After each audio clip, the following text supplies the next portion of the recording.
Praise the Lord. सबको जय मसीह की। प्रियो, आज फिर परमेश्वर का वचन लेकर आपके सम्मुख आई हूँ। मैं आज बोझ के बारे में बात करना चाहती हूँ। यीशु मसीह कहता है, बोझ से दबे हुए लोगों मेरे पास आओ, मैं तुम्हें विश्राम दूंगा। मसीह में हम आ गए हैं, और फिर भी हम बोझ से दबे हैं। अभी भी बोझ को लेकर हम चल रहे। प्रियो, जो प्रभु में नहीं है, जो मसीह को नहीं जानते, वो भी बोझ से दबे हैं। प्रभु तो बोला कि ए बोझ से दबे हो लोगों, मेरे पास आओ, मैं तुम्हें विश्राम दूंगा। हालेलुया। फिर मसीह में आने के बाद क्या हम विश्राम से जी रहे, बोझ से हम मुक्त हो गए? क्या आज भी हम बोझ को लेकर चल रहे?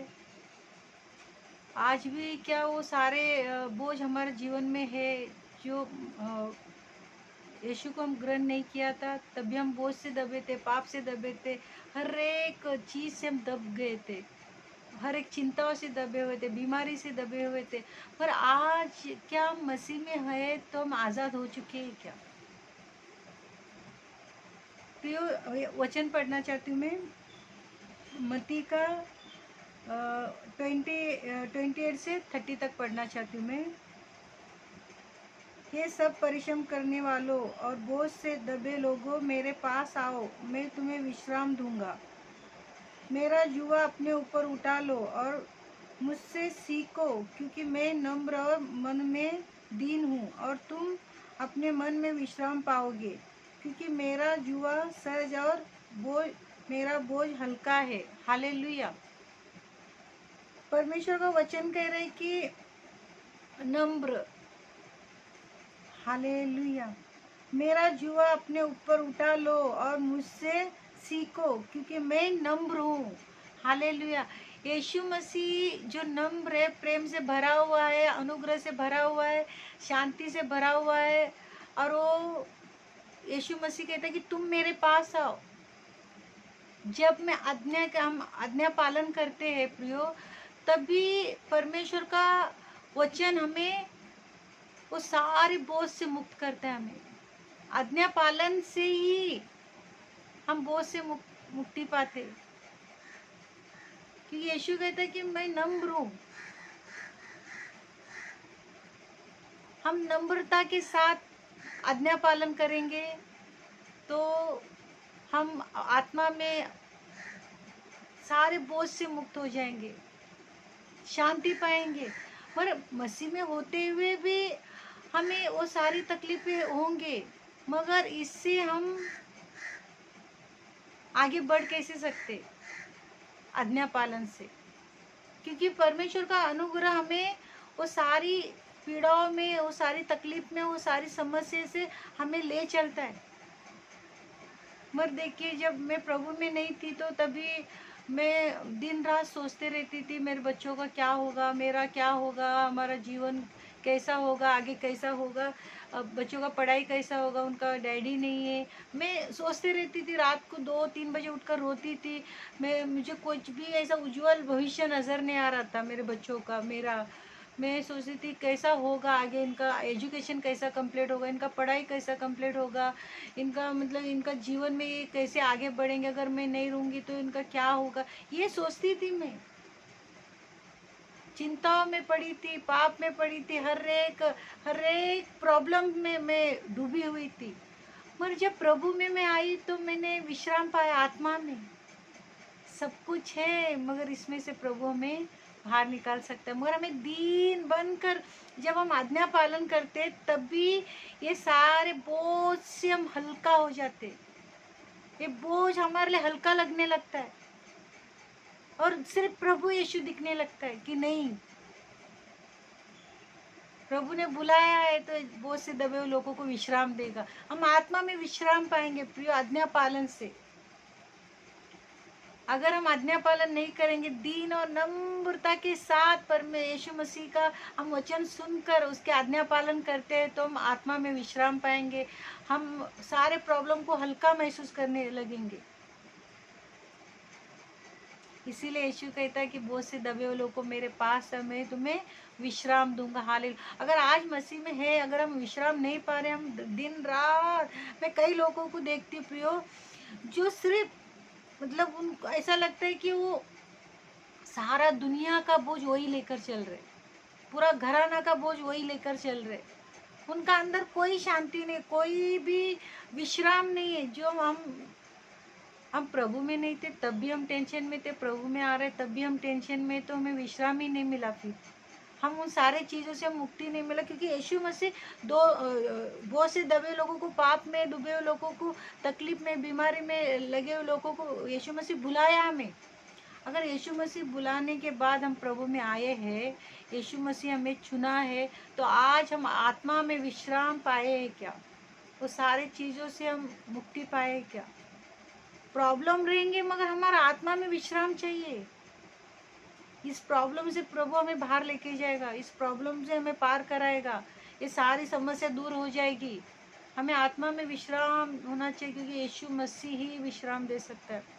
सब कुछ आपको, सारी सेना घेरा हुआ रहेगा, सारे प्रॉब्लम घेरा हुआ रहेगा, मगर आप शांति पाएंगे, क्योंकि आपको पता है हमारे साथ जो है वो हमें विश्राम देगा इस चीज़ से। जब एलीशा के चारों ओर उसके विरोधी लोग खड़े हो गए, तभी गेहजी उसका दास जो था वो डर गया, बोला कि मारने के लिए लोग आ गए, मगर उसने बोला जो मैं देख रहा हूँ वो तू नहीं देख रहा है, क्योंकि वो आज्ञा पालन नहीं था उसका। और एलीशा परमेश्वर का भय मानने वाला, परमेश्वर का आज्ञा पालन करने वाला था, वो विश्राम कर रहा था, आत्मा में उसको विश्राम मिला था। उसको पता था कि स्वर्गदूतों का अग्नि से भरा हुआ चारों ओर बाड़ा बांध के खड़ा है उसके विरोधियों के विरोध में। तभी उस, क्योंकि वो आज्ञा पालन, तो परमेश्वर का आज्ञा पालन कर रहा था, इसीलिए उसने विश्राम पाया अंदर। मगर गेहनी में विश्राम नहीं था, वो बेचैन था, क्या होगा, कैसा होगा, मेरे स्वामी को मारने के लिए आए हैं लोग, मगर वो नहीं था।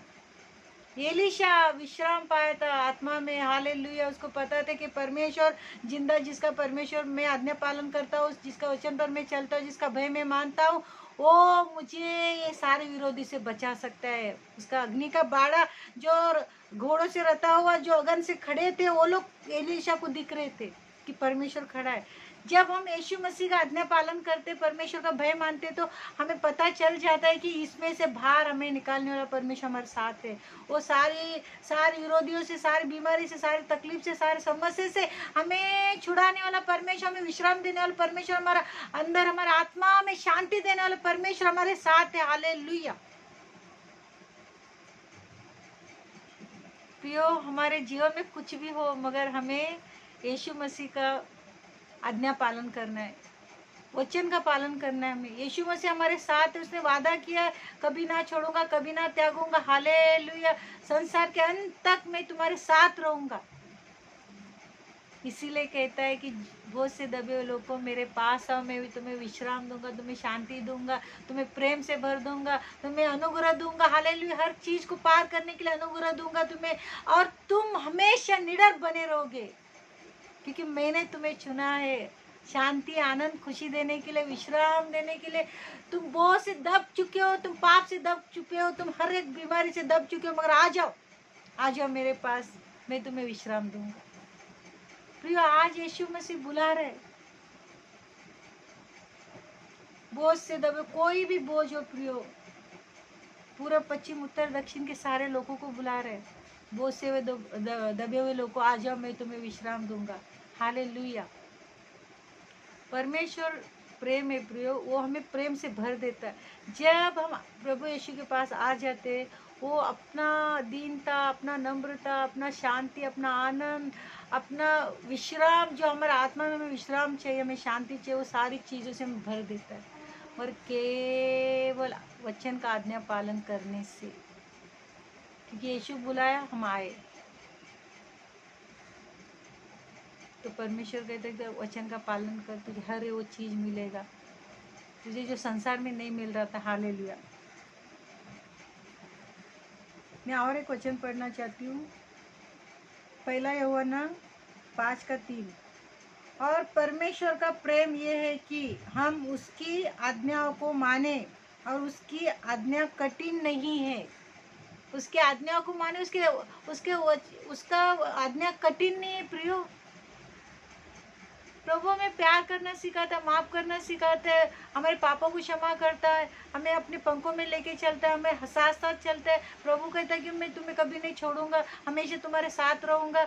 वो परमेश्वर का वचन कठिन नहीं है।